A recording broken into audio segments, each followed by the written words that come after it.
नमस्कार दोस्तों, मैं ईश्वर चारण आपके साथ मौर्य काल के इस चैप्टर को आगे बढ़ाते हैं और पुरातात्विक स्रोतों के बारे में जानकारी लेते हैं। पुरातात्विक स्रोतों में प्रमुख अभिलेख है मौर्यकालीन अभिलेख।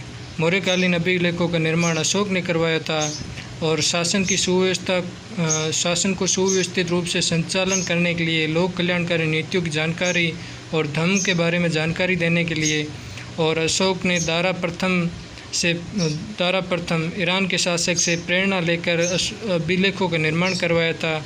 इसकी खोज टिपेंतलर महोदय ने 1750 ईस्वी में की थी और दिल्ली मेरठ अभिलेख को खोजा था 1750 में।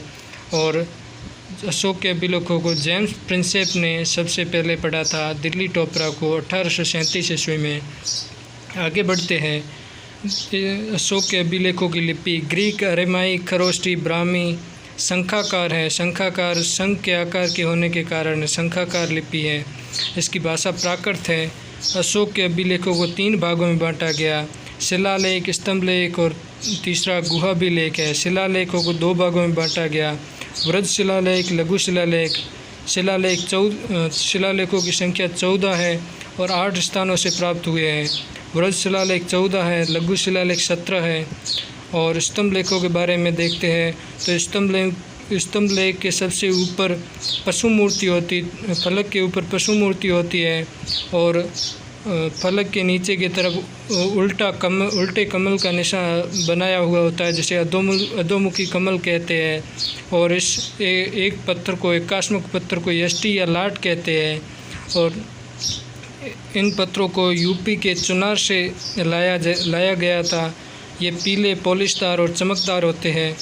और स्तंभलेख, वृद्ध स्तंभलेख 7 है और 6 स्थानों से प्राप्त हुए हैं। लघु स्तंभलेख 5 है, 5 स्थानों से प्राप्त हुए हैं। गुहाभिलेख 7 है, 2 स्थानों से प्राप्त हुए हैं, बाराबरा की पहाड़ियाँ और नागार्जुन की पहाड़ियों से। इसमें से 3 अशोक ने निर्माण करवाए, 4 अशोक के पौत्र दशरथ ने निर्माण करवाए। ये आजीविक मुनियों के रहने के लिए स्थान हैं। आगे पढ़ते हैं। इसमें निम्नलिखित अभिलेख शिलालेख है जिसमें अशोक का नाम अशोक मिलता है।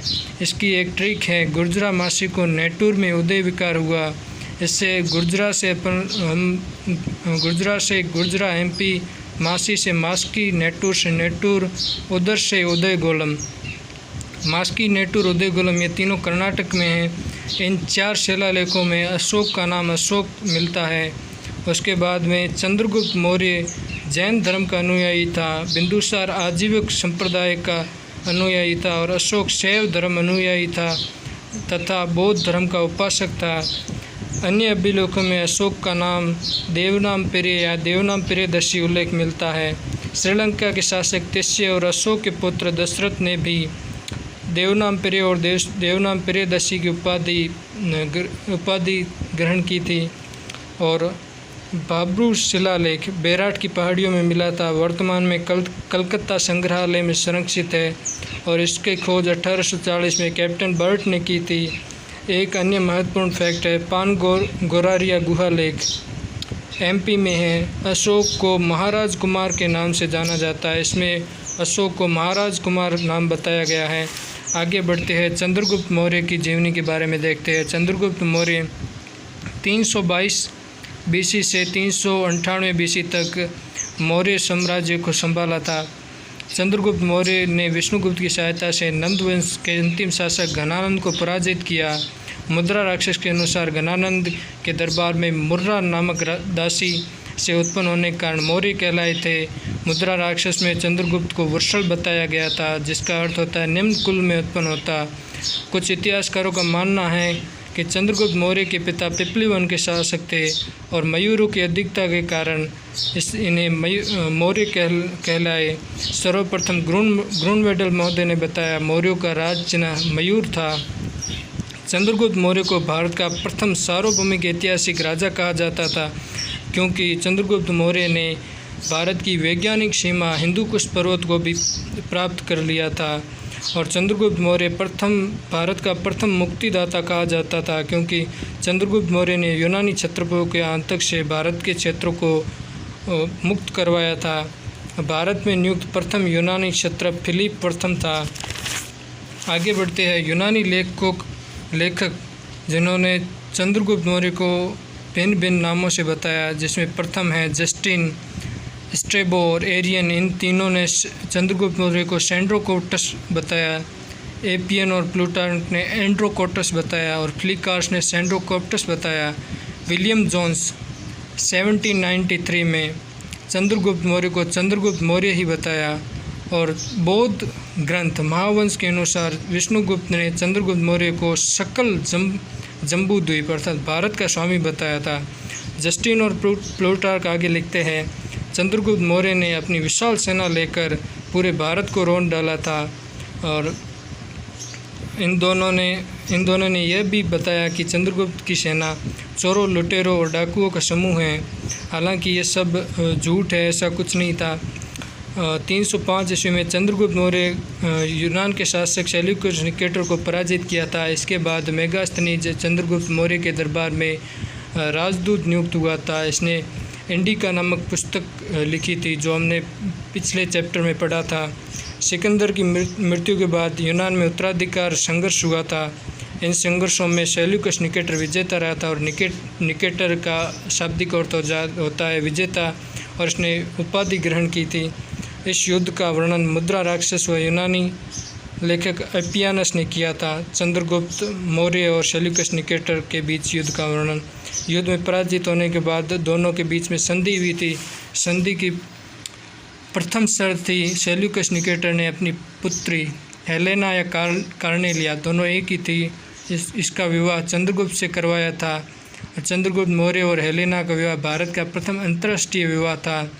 और संधि के अनुसार सेल्यूकस निकेटर ने यूनान के 4 प्रांत पेलोपोनेस, अराकोजिया, जेड्रोसिया, एरियाना ये दहेज में चंद्रगुप्त मौर्य को दिए थे। पेलोपोनेस का वर्तमान नाम काबुल है, अराकोजिया का कंधार और जेड्रोसिया का बलूचिस्तान और एरियाना का हेरात है। चंद्रगुप्त मौर्य ने सेल्यूकस निकेटर को 500 हाथी उपहार में दिए थे। सेल्यूकस निकेटर ने अपने राजदूत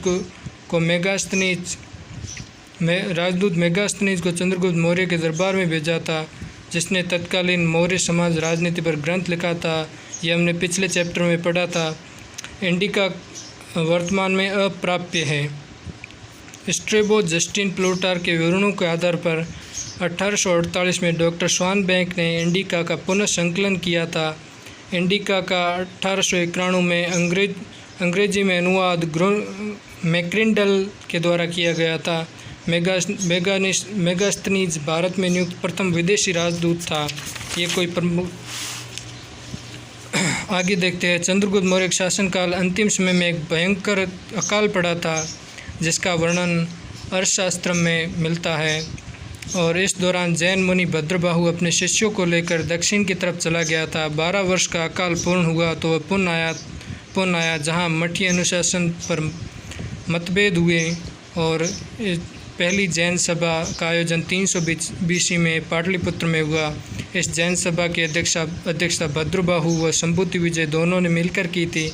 भद्रबाहु के शिष्य दिगंबर कहलाए और संबुति विजय के शिष्य श्वेतांबर कहलाए। दिगंबर का अर्थ होता है दिशाई ही जिनका वस्त्र हो, अर्थात नग्न अवस्था में रहते थे। और संबुति विजय के शिष्य श्वेतांबर कहलाए, जो श्वेत वस्त्र धारण करते थे। चंद्रगुप्त मौर्य अपने अंतिम समय में जैन मुनि भद्रबाहु के साथ दक्षिण भारत चला गया था और वहीं पर 298 BC में शरणबेलगोला में सलेखना के द्वारा एक पहाड़ी पर देह त्याग दी थी। सलेखना का अर्थ होता है अच्छे क्रम। इस पहाड़ी का नाम चंद्रागिर पहाड़ी कर दिया था। डॉक्टर स्मिथ बताता है कि चंद्रगुप्त मौर्य प्रथम ऐसा शासक था जिसने भारत की वैज्ञानिक सीमा हिंदुकुश पर्वत को पार कर लिया था। इस सीमा को 18वीं-19वीं शताब्दी तक प्राप्त करने के लिए अंग्रेज और मुगल प्रयासरत रहे, परंतु सफल नहीं हो पाए। चंद्रगुप्त मौर्य ने अपने गुजरात के प्रांतपाल पुष्यगुप्त वैश्य को आदेश देकर विश्व प्रसिद्ध सुदर्शन झील का निर्माण करवाया था, जिसका उल्लेख रुद्रदामन के जूनागढ़ अभिलेख में मिलता है। इस अभिलेख में पहली बार चंद्रगुप्त मौर्य के नाम का उल्लेख हुआ है।